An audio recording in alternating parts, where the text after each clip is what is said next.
और वो रिएक्शन कैसे होता है, वो मैग्नीट्यूड में तो इक्वल होता है बट उसकी डायरेक्शन जो होती है वो अपोजिट होती है।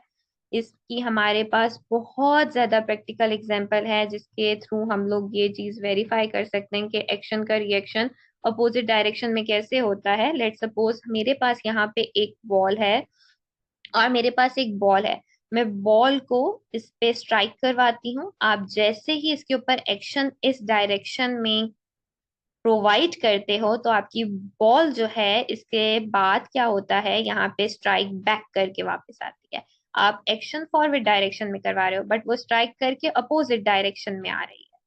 तो always action has an equal and opposite reaction. इसी तरह लेट सपोज आपके पास एक बैलून है, आपने उसमें हवा भरी and then you release it.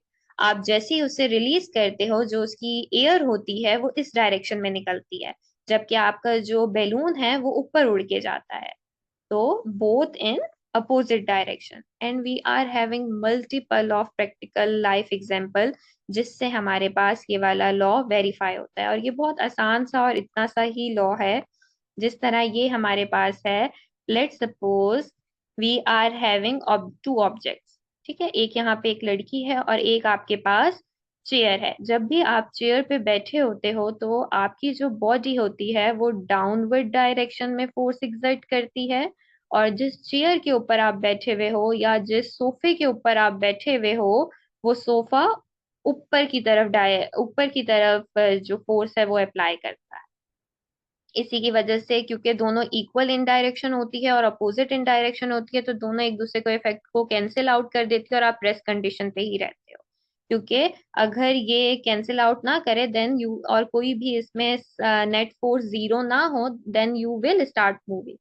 इसी वजह से क्योंकि बोथ डायरेक्शन मैग्नीट्यूड भी इक्वल है और अपोजिट इन डायरेक्शन है, लेट सपोज +20 है, और जो रिएक्शन फोर्स है वो भी इक्वल इन मैग्नीट्यूड है बट अपोजिट डायरेक्शन है जिसकी वजह से मैं नेगेटिव डालूंगी। तो जब आप इसको सॉल्व करोगे तो इसकी जो नेट फोर्स होगी वो जीरो आए। तो ये हमारे पास थर्ड लॉ था कि हर एक्शन का रिएक्शन होता है बट वो मैग्नीट्यूड में इक्वल होता है लेकिन डायरेक्शन में वो अपोजिट होता है। So we are having these three laws. I hope so it is clear to you. Thank you for listening to me.